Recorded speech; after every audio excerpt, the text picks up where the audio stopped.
Welcome to the Nerd Party. I'm Darren Moser. I'm Philip Gilfus. I'm Daniel Prue. And this is City Alpha 3.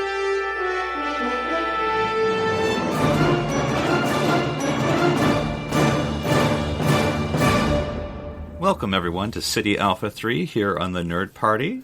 I'm your host, Philip Gilfus, joined as always by Darren Moser and Daniel Prue to talk Star Trek. Gentlemen, how has your Trekian May been? That's right, it's May. Gosh, this year is so fast. I know I've been, so I'm in a group of droid builders for Star Wars, and we often will Zoom and hang out in the evenings. And some new guys have joined the group recently, and they enjoy talking sci-fi. So I've been having some nice sci-fi appreciation discussions, talking about Star Trek and Star Wars and Galaxy Quest and all that good stuff. So it's been a lot of fun. Always fun talking about movies. Are you suggesting that the people that also build droids enjoy science fiction as well? I'm shocked. I know. It's Color me shocked. So shocked. They're usually just like, I just want to do engineering, and that's it. I don't care about TV or pop culture. Cool. What about you, Daniel? Anything going on that's actually Star Trek, since Darren avoided the question? I included Star Trek in that list. We have watched episodes, I think, 4 and 5 and 6 maybe. Are we to Q yet? So we watched Tosk and Q-less. And Tosk was a big hit. Q-less, not so much. What? So even with Vash, I mean, those are two power players. You know, I had to. Here's the thing too. I had to kind of get into the history of Q because it was not clear. And that's true. They don't really lead into it at all. It's kind of a landmine. How do you explain Q? Like, he's really important. But he's also kind of a letter of an alphabet, as far as I know. He'll be popping up in this other show that I watch in the future. That's right. He'll be in season 2 of Picard. So we'll see. I think that'll be called Star Trek Q card for that. Oh, they better bring the puns. I'm just going to rage quit the show if they don't give us a Q pun. I don't know. Prepare to be disappointed is what I'll say. Remember, a lot of the good Q episodes don't have Q puns. That's right. Tapestry. Yeah, but it's been a while since we've had a good Q pun, so we're due. What was the last Q? Was there Q2. Any of? Yeah, that's. They have kind of moved away from it now that I think about it. Mm-hmm. Yeah. All right. The Q in the Gray? Was that the last? Yeah, the Q in the Gray. No, that was the second one. It was the trilogy of Voyager is Death Wish, Q in the Gray, and I want to say Q2. Q2, yeah. Yeah, no, that makes sense. It makes sense. Yeah, I couldn't remember. But Q2 isn't really a pun. It's just the second Q. Yeah. But I say the Q in the Gray, squared. But it wasn't squared because we had E squared, and that was different. So which is better, Q2 or Save it for another podcast, Daniel. You're throwing away these topics. Find out next week when I... Was it really that Q series? So. No, I think Q in the Gray was the last solid pun attempt. And that was with Riker, right? That's when Riker showed up? No, that's Death Wish. Yeah. No, this is the one where they... Yeah, literally the Civil War, and they had the Q Civil War. Yeah, the Q in the Gray. I thought that's the pun, right? Yep. Yes, yep. But you were saying where Riker showed up, and that's Death Wish. I thought he showed up because his great-great-grandfather was in... No. It's because the Q2... It's because the Q wants to die helped Riker's ancestor, and that's why Q is saying Thaddeus Riker. Okay, I gotcha. Of Quinn and Thaddeus. Not his son. Yeah, not his son. Yeah, okay, look, we'll have to get into the... Wouldn't Q know that Riker is going to have a son? Isn't he omnipotent in that way? Is that how it works? I don't even know. Yeah. Now I want Doctor Who to meet Q. And, oh man, that would be a... Oh, they did, right? In the crossover comic, I think. I want to say. And the Ninja Turtles were there too. And the Transformers, just all duking it out. X-Men, they showed up. Gosh. Star Trek, what are you doing? What are you doing, Star Trek? IDW. Keep on doing it. Yeah, there you go. There you go. Yeah. All right, well, what we are going to talk about today is actually Star Trek, but it's actually also about new Star Trek as well. We're talking about Star Trek Picard Season 2, but one of the other new shows that we actually don't know that much about. We've gotten some casting information, but still not as much as maybe the other shows. And that's Star Trek Strange New Worlds, or Strange New World Star Trek, as I've seen some of the logos. We need a colon, guys. I mean, once they get rid of the colon, it starts to slide. Into Darkness ruined the colon for all of Star Trek. Oh, gosh, they did. Would be a lowercase. Do we know when that's coming out now? Have they given a date, or just in the future? Yeah. I know that, but yes. I don't know what comes first. It seems to be the last, as much as we've quote unquote seen. So I don't know what the order of operations is as far as what comes out. That's true, and we were getting new members outside of number one, Spock and Pike, because those were not surprises, because they continued from their backdoor pilot in Star Trek Discovery. Season 2, the one with Spock's shuttle. Yeah, exactly. Google will tell you that the first air date of Strange New Worlds is January 1st, 2021. And I got to be honest, I think they're a little behind. Oh, we missed it. Oh, boy, what day is it? Maybe that's in Earth 2, when that didn't have the pandemic. Is that an article from, 2005? Because that's what it feels like. Is the article also saying that Star Trek Discovery has been canceled? And it's like all the articles I've been seeing that talked about, right now is when Spider-Man 4 was supposed to come out or something like that. I don't know. We want our Star Trek trailer just like Marvel, to just list everything by calendar for the next 4 years. Yeah, exactly. Come on, guys. Star Trek and timelines. I mean, you can't just make a simple timeline of when these are coming out. It is currently filming, so I think it's safe to say next year for sure. Yeah, I'd guess. I read recently did have a bit of a COVID case that stopped production. I'd be surprised if it didn't come out by end of next year at some point. Yeah, that seems I think it'd be earlier, but like I said, you just start I'm casting a low bar. Okay. So. Remember, even in this year's Super Bowl ads, they were shelling out Pike and Spock. That's true. As they were on Mount Paramount. Yeah. So literally. Just Paramount then, anyway. So, but what we're many a Star Trek series has recycled in good ways or bad ways previous stories. Infamously, TNG used some never used Star Trek original series or Phase 2 stories, or just did the whole story again, like the Naked Time Now. Time. But anyway, so I thought a little exercise we could do is looking to the original series, which I just finished my rewatch of, and just pick what episodes or what planets or characters we think or would like to see or would be horrible to see being used for Star Trek Strange New Worlds Season 1. So since it was my idea, I'll go first. And this one, I'm not trying to poke a bear, but I'm going to poke a bear. The episode is To Whom the Gods Destroy. I want the crew of the Enterprise to meet Garth of Izar. Now, if you may remember, he's the fleet captain that is later put into the mental facility, health, I don't know call it an asylum, but that's basically, I guess, would be the verbiage that they use in the episode. And, he basically has Batgirl dressed in green, and they end up, he's able to shape change and all this stuff. But maybe Garth of Izar by a certain battle he was in. The Battle of Axanar, yeah.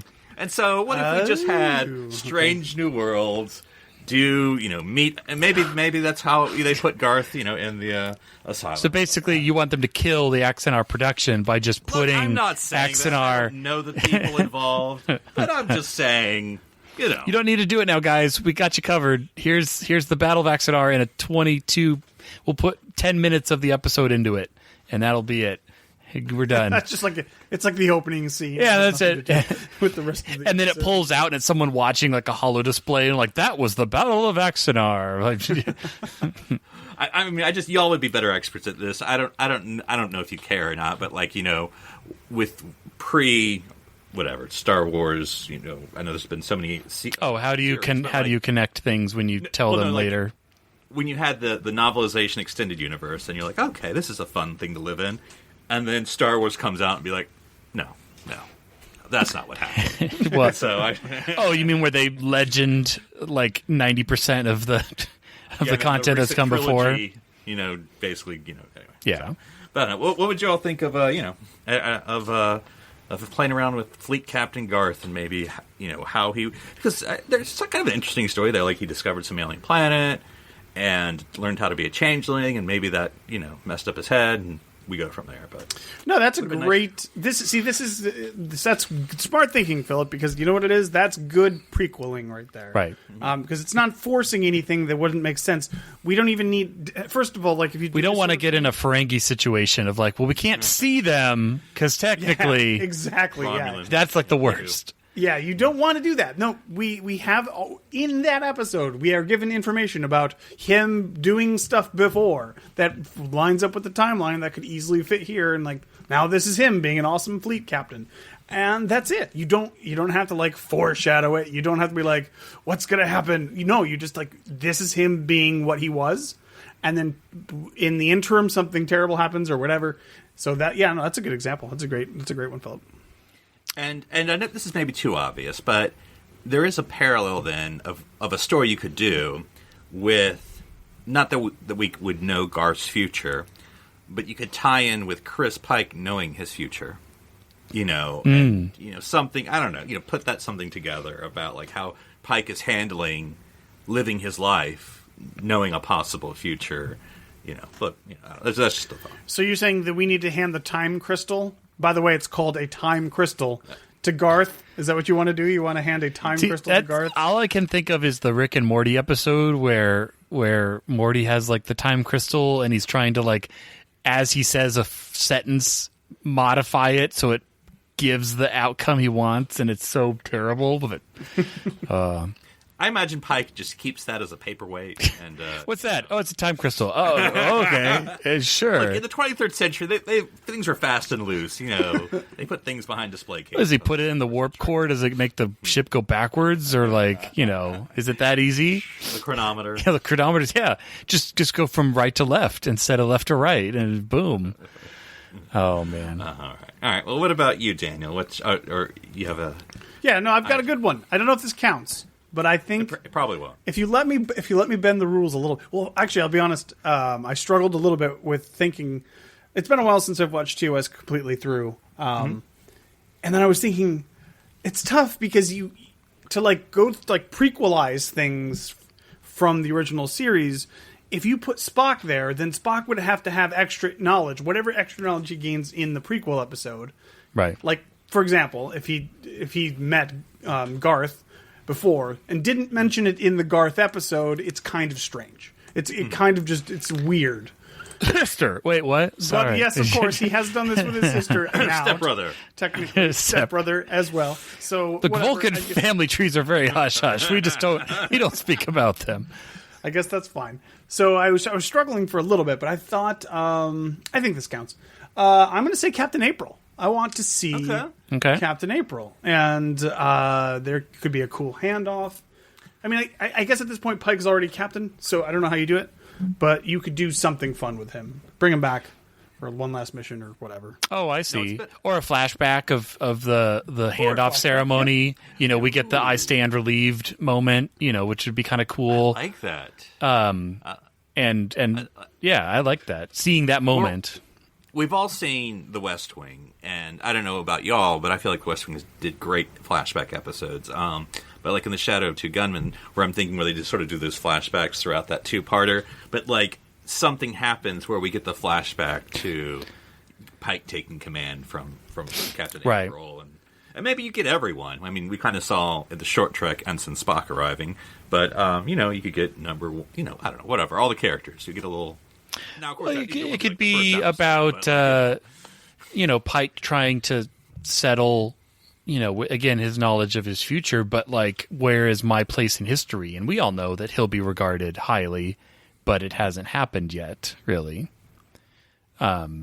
Well, he's already on the list of best captains, according to... That's true. That's true. So, well, the computer, it wasn't... Oh, actually, instead of the computer, it was the sphere data.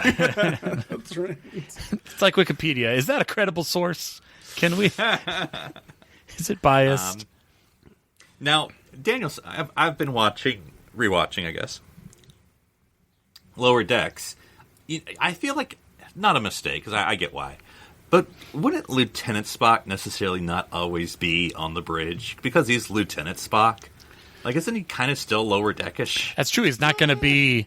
He's not Commander Spock, so is he going to be on the bridge? We don't really know. I mean, but he's Spock. He went down... He's Beta Shift Science Station. In the one episode, or in the one adventure that we know he has with Pike, he goes down on the planet with Pike. And he mutinies Kirk, essentially, to go see Pike. So they definitely had a close relationship. That's we know true. that. So Maybe Pike takes him under his wing early on, even though he's Beta Shift or whatever. Yeah. No. I just want to hear Spock yelling Lower Decks. Don't hold your breath, Philip. All right, Darren. What about you? All right, I have a couple. One was Dagger of the Mind, which is the Tantalus penal colony where they're doing experiments on people and making them go crazy. So my thought is the Enterprise with. But this time, Captain by Pike visits the colony at an earlier stardate and maybe delivers a new scientist there or something like that. So, and it's definitely more like things are going okay. So I would use this episode more as setting up the fall of what goes on in the TOS episode, where things go horribly wrong for those people that are interned there. And maybe it doesn't even have to be the whole episode. It could just be the cold open or something is like, oh, we're dropping off this person, then they leave. It references it and we can make the connection that, oh, the Enterprise is going to be back, but it's not like the whole episode's is around everything going okay at this place. Yeah. And I that's one thing that I like, I'm not saying we have to be rehashing whole episodes, but the little creating that world that's been created in TOS because, oh, Lordy, I hate to bring up this question, but I'll bring it up anyway. What is because I don't think it's been established, what's our speculation of where Season 1, Strange New Worlds, how many years ahead of that is Season 1 TOS? I don't even know. We know in the timeline of where they are last time we saw them, right? Right. So Season 2 of Discovery. Right. Which is what... Season 1 of Discovery was 10 years before... Yeah, thereabouts, yeah. So 9 years, we'll say 8 years because, so I would say 8 years. That's what we would expect. Because, and again, they can do whatever they want, obviously, but I believe the canon, I'm pushing my glasses here, I believe the canon said, there's at least a 5-year mission of Pike. Now, is he already on the 5-year mission during all this? Probably, I guess the answer is yes. Because in other words, how long, and they don't care, they don't have to care, how long are we saying? They definitely don't care. Yeah. Well, and especially, missions, and it's not to say that the beginning of the original series is the beginning of their 5-year. We're just tossed in the middle of it. It's already going. We don't get some launch ceremony or transfer. Yeah, we don't really know. I mean, we know that Pike maybe it's 2 years in for TOS, and that's why they only have 3 more years before they get canceled. I was about to say, and I have no idea what they want for Strange New Worlds, and they probably don't know what they want, but it's 5-year series, 3-year series, 1 year. I just hope they give plenty of gap where it's not like fledgling Kirk needs to be in this, because I don't think... Well, that's the thing. I don't think you can... I mean, how do you do this without Kirk? Like, even if it's like the end... You do it with Pike. He's got to show up at the end. He still has to be involved. He has to be... In the finale. Exactly. Well, I guess we'll talk about that, but I don't know. That's right, because isn't it established that he was like an ensign or something? Like, he's on the Enterprise before he becomes captain? I don't think so. Yeah, I think the timeline's muddy. He's already a lieutenant. We know that. Lieutenant of the Farragut or something. But now, and we'll do a second round here in a second, so I don't know if it's on anyone's list. It's on mine. It's on mine. Okay. All right. I'll say Origins. That's all I'll say. All right. So I'll go next. And this one is very generic, but I can do that. It's my turn. Bread and Circuses. And that's the we beam down and it's ancient Rome. Or the the Federation guy has beamed down and become the Emperor and say, hey, it should be more like ancient Rome. But it's just the TOS theme of we beam down and it's backlot theme of the day. And so what I was thinking is that for maybe an episode, because not every Star Trek series has done it, but enough that they have to do it contractually at this point, they have to have their Old West episode.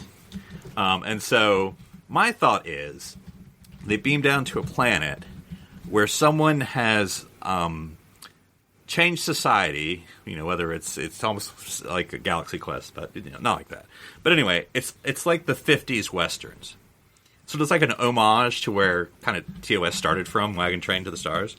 But I think there's a lot you can do with it because, of course, 50s Westerns are, how shall we say, not the most progressive depiction of Native Americans and American frontiersmen.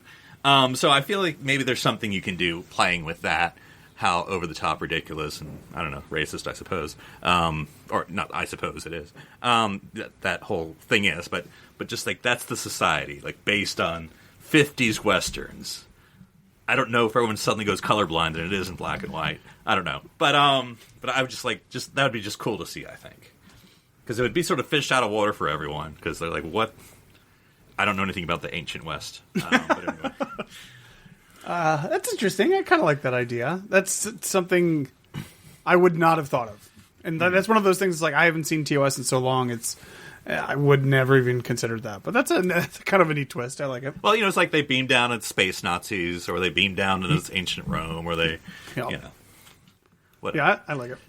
All right, Daniel, do you have origins? Well, something. Well, I mean, I assume we were going in the same direction there. I was thinking, of course, of, you have to cover the menagerie at some point, right? Oh, so, interesting. Is that where you were going with that? I was going to say introducing the characters. Like, for instance, when does Sulu come on board? When does Scotty come on board? Oh, I see what you're saying. Do we cover it? I mean, you don't have to. Obviously, you don't have to. But, is episode 12 called Uhura's First Day? So that's an interesting. So here, I guess no. Menagerie does kind of cover this because it really depends on how squished you want to make the timeline. Right. Do you want to make the Menagerie incident, or not the Menagerie incident? Sorry, I guess whatever what would you call it? The incident that leaves Pike disabled. I get what you're saying. The academy training accident or whatever you want to call it. Right, the accident that he's involved in. At that point, I don't know. The timeline's weird, so I don't know if we start introducing more and more TOS elements as Strange New Worlds goes on, or is it going to be one thing that happens and then everything changes? Bridge crew changes, they put Kirk in charge. Either way, they're going to have to do this at the end of the series. Like, I don't think... They could do, like, the whole, like... We're beaming him on board, whatever, Captain Kirk, and then they never show him, and that's stupid too. So you see him from the back, and then it fade to black.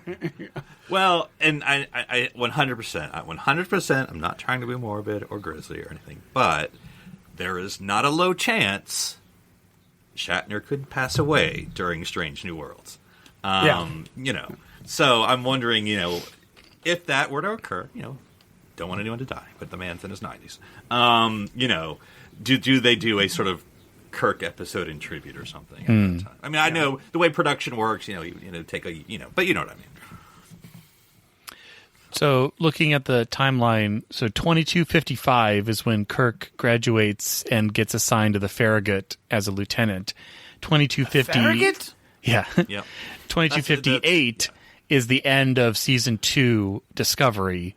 And 2265 is when supposedly Kirk is assigned captaincy of the Enterprise. 65. Now, the Enterprise could encounter the Farragut. No, I know. I'm just saying it's 10 years from his graduation to becoming captain, which is still... When does it say? Does the timeline that you're looking at all say when Pike's incident occurs? Do we know when that happens? I have to check. Because if it's not the same year, if it's not 2258... Then, well, I think it happens after Fleet Captain Pike. Well, that's what I was curious too. I couldn't remember if there was he had got promoted or whatever before all that happened. I guess it makes sense. Well, this is saying that Pike became captain of the Enterprise in 2250, so he's been captain of the Enterprise for 8 years at this point. Okay. And It's on a second 5-year mission. Yeah. And it was the late 2260s when he was aboard an old Class J starship where he was exposed to delta particle radiation. Okay, so we don't know. You can put any amount of time in between there. So it makes it sound like class, after. Is the J class just a used discovery? Because the engine room looks very similar. Yeah, they don't. There's a lot of like wiggle room there, I guess. I mean, it's basically it's not saying, to answer your question, it's not saying that Kirk became the captain because of the incident. No. The incident happens after the transfer of command. Right. And again, they can do what they want. But in a menagerie, Kirk's surprised, like he hasn't heard that it happened.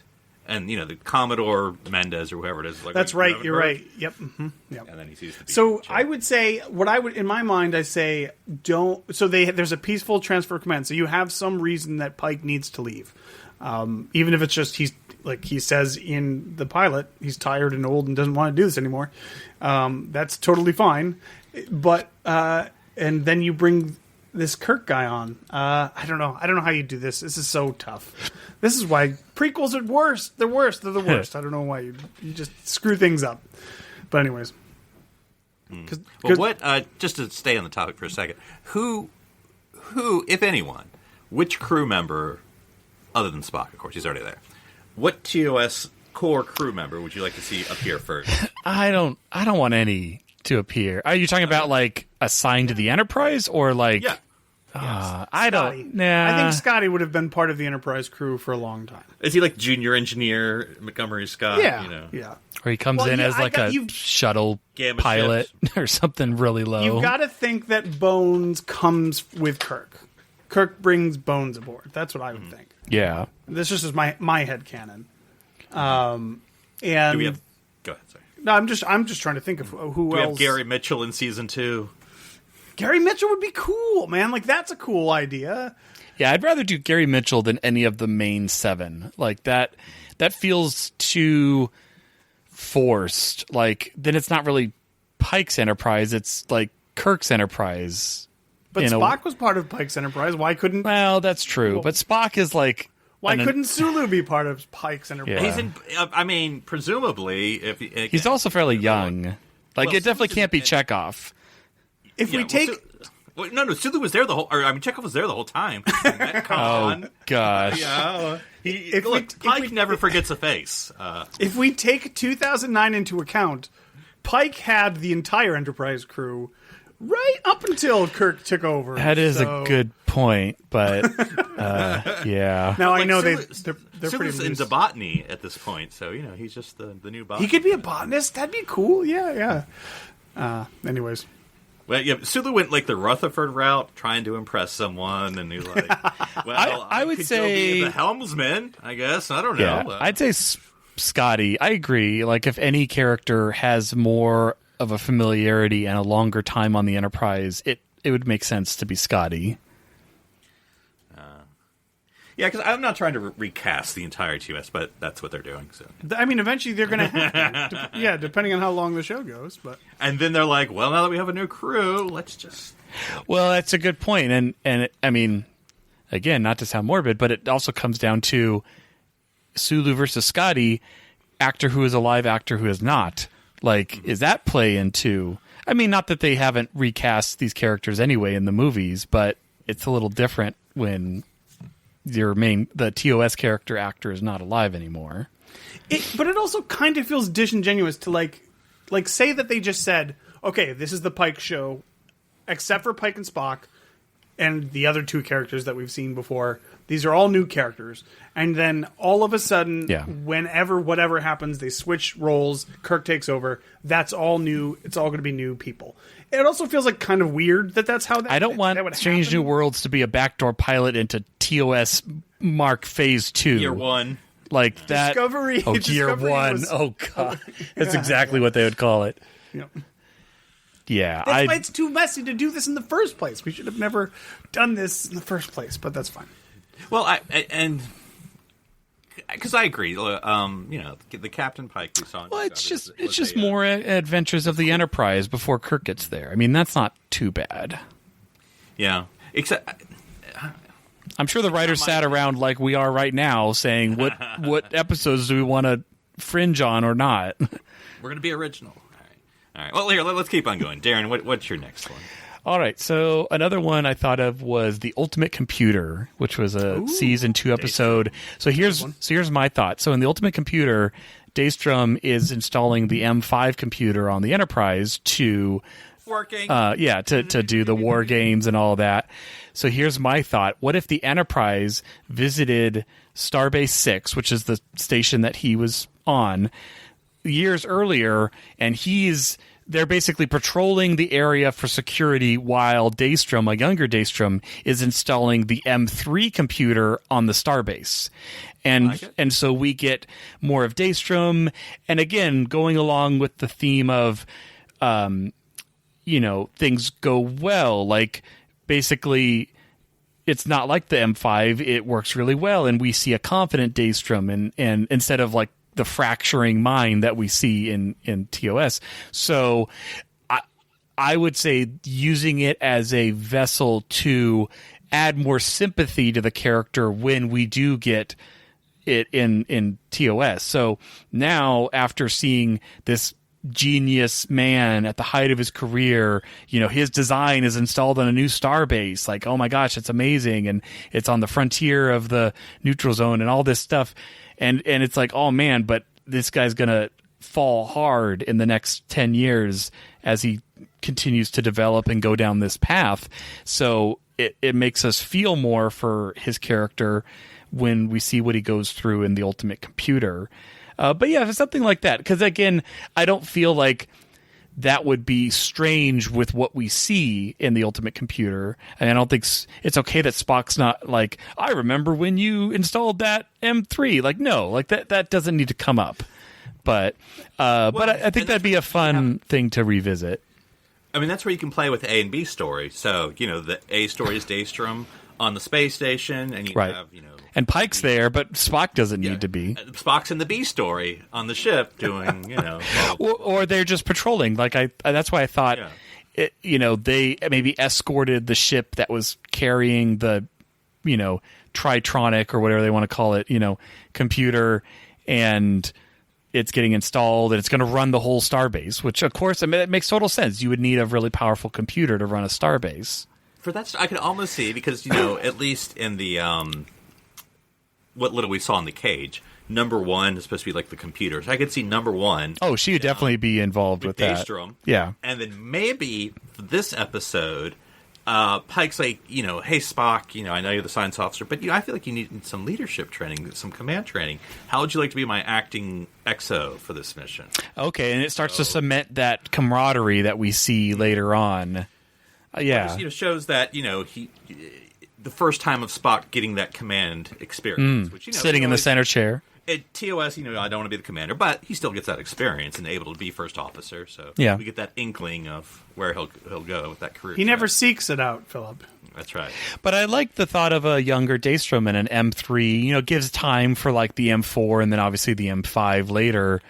But I can see a great line of like where Daystrom's working on the computer and it has this like deep voice working, and everyone's like, "Have you ever thought about giving it a woman's voice?" And he's like, Oh, that's super meta. That's fun. I like that. Yeah. Yeah, and it works, and it's a success. So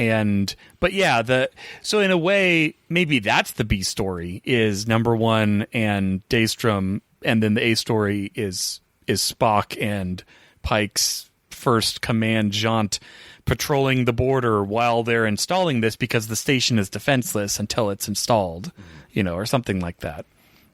But yeah, I thought that would be fun, not because I mean, people I think enjoy The Ultimate Computer as an episode. It's not like it's a top 10, but it's still, it's not the death toll. Yeah, that's true. That's true. Honestly, the whole Daystrom stuff it's got to be one of the more technically referenced episodes. Right. I mean, obviously you have the Daystrom Institute. You have like the name. So the name is way familiar. Yeah. Yeah, and I mean, not to take an instruction, but I will. It's like I went to the the state college Chernobyl. It's very well known. It's I was just thinking, like, it's named after his son. We've been going through some of that over. It's named after his robot, which he named Daystrom. Because there's not that there's not any, but I mean, Daystrom's one of the few non-white characters in TOS who stands out, and so I think it's a good character to explore. So yeah. All right. No, I think. Okay, I'll call it now, guys. If that happens in some way, Daystrom gets brought back. We get a royalty check. I'm not going to shut up about it, and you guys are going to have to listen. Start your casting now. Let's go one more round here if we don't have anything. Idris else. Elba. We can't use him. We went younger, a little younger. Yeah, I was going to say he's probably older than the actor who played Daystrom in that episode. Donald Glover. No, Donald Glover. Who in Get Out, the main guy. God, I don't remember his last name. He just got the Oscar nomination for Judas. Or are you saying we have like Jordan Peele and just Jordan Peele? He could direct. He might be a Star Trek fan. Who knows? Yeah. So my suggestion, and I know they were used a little bit in Enterprise, but I still want to see more. That's the Tholians from the Tholian Web. Oh, yeah. Because now everyone's favorite. Are they a bad? Where are they right now? Where's their ascendancy or whatever it's called?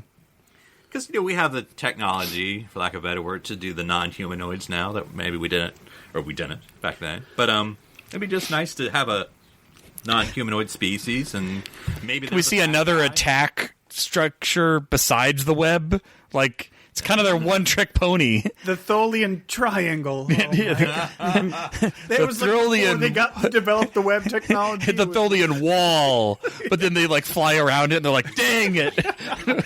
I forgot space is three-dimensional. He's like, Captain, I think they're not just describing three-dimensional thinking. And the Enterprise just goes over it. We only saw the Tholians in the Mirror Universe in Enterprise, right? Yeah, okay. Yeah, same thing with the Gorn. That's true. That animation wasn't great. But, yeah, so I just think, you can play you can play with it however you want to. Either we get to explore a colony, I like that. Or we get more sympathetic. Or even diplomatic relations with the Tholians. Like, they have to have... I mean, it's obviously they're not part of the Federation and they're antagonistic, but they're also... They have their own border. They're adjacent to the Federation. Or they were antagonistic in TOS. Maybe in Strange New Worlds, they were our best friends. and then this... misunderstanding. Yeah, and this event is the misunderstanding that causes the war with the Tholians. God.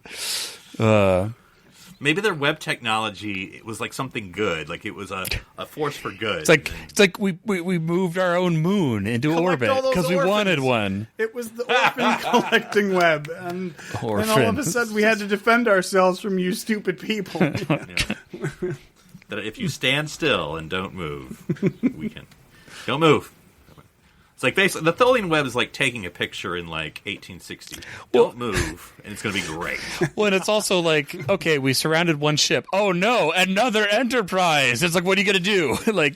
So we can't attack you until we're done destroying this other ship. So give us like 20 minutes, and we'll get to you. Yeah, it's me uploading a file in my rural internet. That's what it is. This will take 20 minutes, guys. All right, Daniel, you got another one for us? I do, but real quick, since you mentioned Enterprise, I also was thinking doing a similar topic of like bringing things forward from Enterprise. Sequels from Enterprise. That's true. I hadn't even thought of that. Which would be also interesting. But we could meet the Ferengi guys. Wait, no. Dang it. Or the Borg? No. Borg. Wait, guys, no. Abort. This is... I did have one. The Tholians is great. I had a little bit of a smaller scale one. Okay. And not for any reason other than just would be fun, I think. So I would say from Balance of Terror, which is a fantastic episode, we can see the origin of the couple that Kirk is about to marry. Oh, who meet wow. their entirely demise. Wait, I was going to say, we're they teenagers? They could be young. They could be, we're like 6 years or so out from that. I know one of them's a lieutenant. It doesn't have to be season 1. It could be. They could be later on. All right. God, that's so tragic.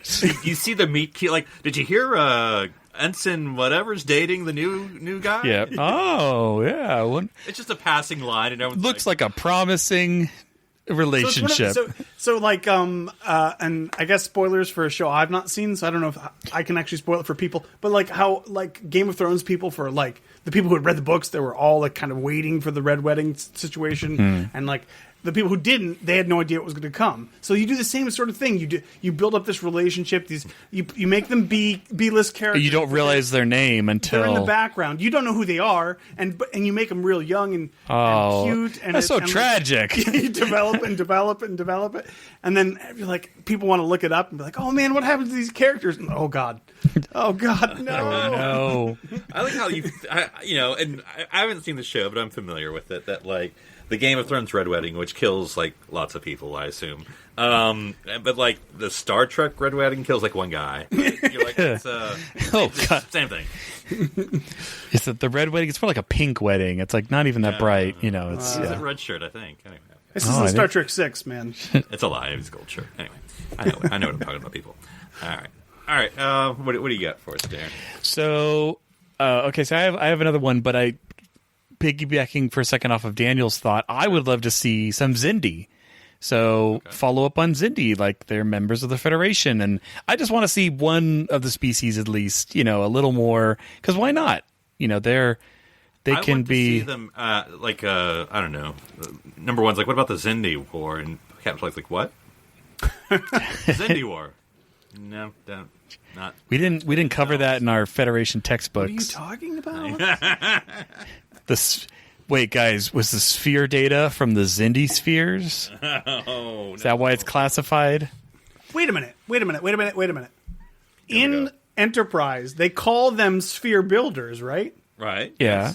It's totally possible that they could be those spheres. I never even connected those things. One's just a leftover. Yeah, it could be. Some writer now obscurely on Twitter is like, I think someone just got it. Easter egg.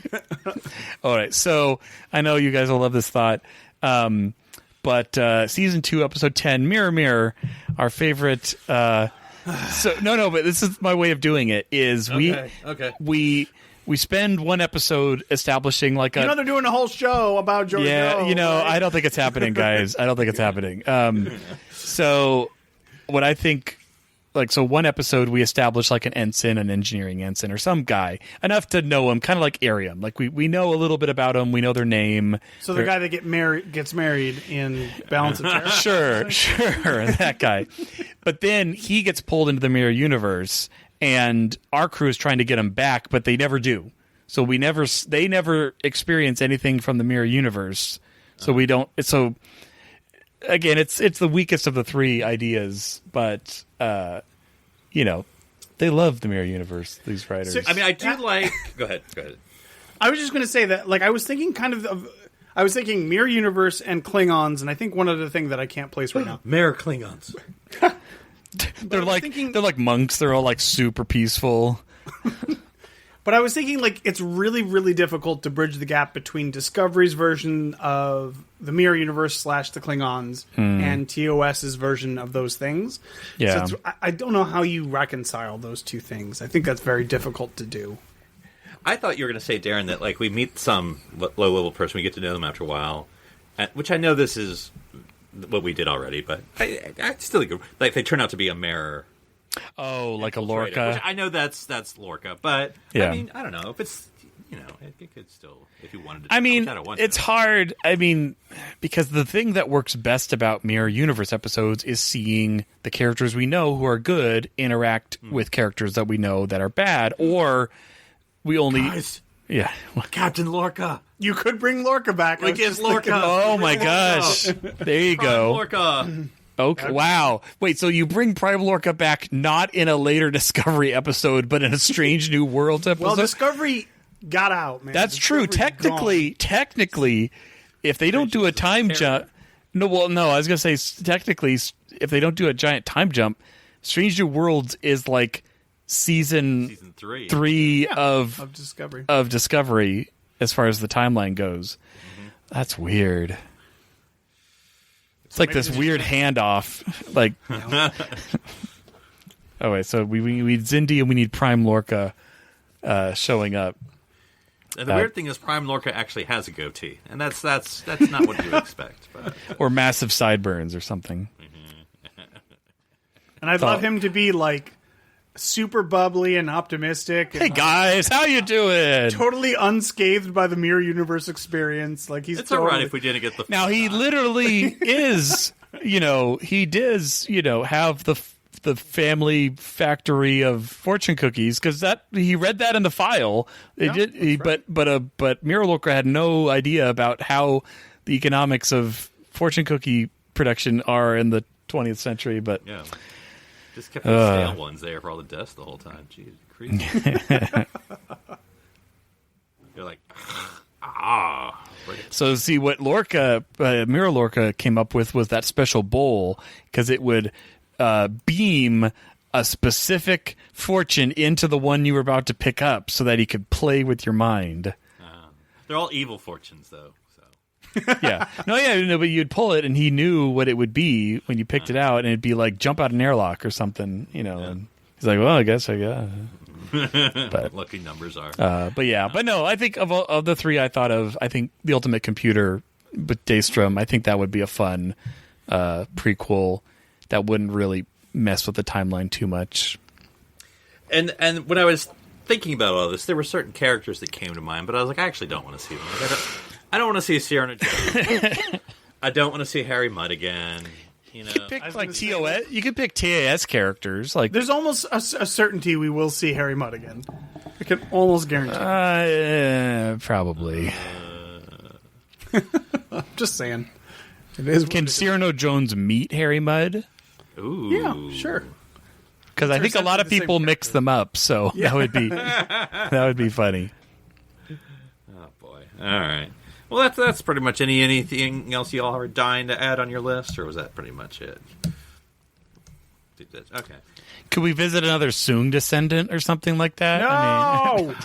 Look, Brent's still getting paid from Picard, so Data's dead, man. He's dead now. This is before Data's even born. No, it doesn't matter. Brent his contract is finally over with Star Trek. He can go rest in peace. That's right. Well, I was just trying to think of all the different androids TOS always encountered. There has to be some android planet that they'll find. I'm not even saying it has to be one we saw before. But. Oh yeah, like the giant lurch type, and then the. The Ima. The Ima. There's so many. Requiem for Methuselah, where he creates the woman that Kirk. Which I think, falls in love if with. I remember in the novel, Fantastic or whatever it was called, there was actually a society of all those android types that kind of secretly talk to each other, because they're all, there's not many of them. Overall, but the Romulan Vesh. It didn't really get into that because it was a good book. Yeah. All right. Well, that's Strange New Worlds. Unless y'all have any other. Can the Enterprise under Pike not save the galaxy? I mean, that'd be fine. I'd be okay with that. I want to see that saucer separate once if I could. Ooh. Hey, that'd be. That's cool. I want to see a bunch of the captains from those other ships that the ones from Doomsday Machine and Commodore what's his Decker. Man. Commodore Decker. Stop competing with me, Decker. Yeah. With I always thought my son would get a shot at this seat one day. Oh, jeez, it's a little on the nose. What does it say? Yeah, lost it. That's all right. No big deal. They get the delivery of their new shuttlecraft, brand spanking new, called the Galileo. It'll be great. So. Spock says he doesn't like it. He prefers his Discovery shuttle over the Galileo. Oh boy! All right. Well, Daniel, folks want to talk to you about how many times Spock suddenly has to find himself on vacation during these Strange New World episodes. Where can they find you? They can find me on Twitter at @OneUpDan. That's the number one, not the word, just like the first officer of the Enterprise. All right. And Darren, if folks want to talk to you about our Nurse Chapel Origin episode, where can they find you? It's like what trainee, like EMT nurse chapel. They can find me on Twitter, Twitch, Instagram under username Dr. Sci-Fi, DrSciFi. Somebody has to say that Nurse Chapel and Number One look a lot alike. Wow, you guys could be sisters. What if she plays both? What if she plays both? Oh my gosh! like split screen it. Wow. She wears like contacts or something for the I mean, there's no reason they couldn't, but no, would I think you? it's actually an awesome idea. Lobby for that, Rebecca. You know, And then she starts voicing the computer too. You don't think Brent played 17 characters, man? You can do it too. You can definitely do it too. She's literally played a changeling, so it's not like she doesn't know. That's right. That's right. She has. She knows what it's like. All right. And if folks want to talk to me about how Pike's Enterprise will be the fun enterprise, they can contact me at NC Public Servant. The fun enterprise. Showroom too. You know, all these early model ships do. All right. Well, until next week, I'm Philip Gilfus. I'm Darren Moser. I'm Daniel Prue. Stranded here on these strange new worlds on City Alpha 3.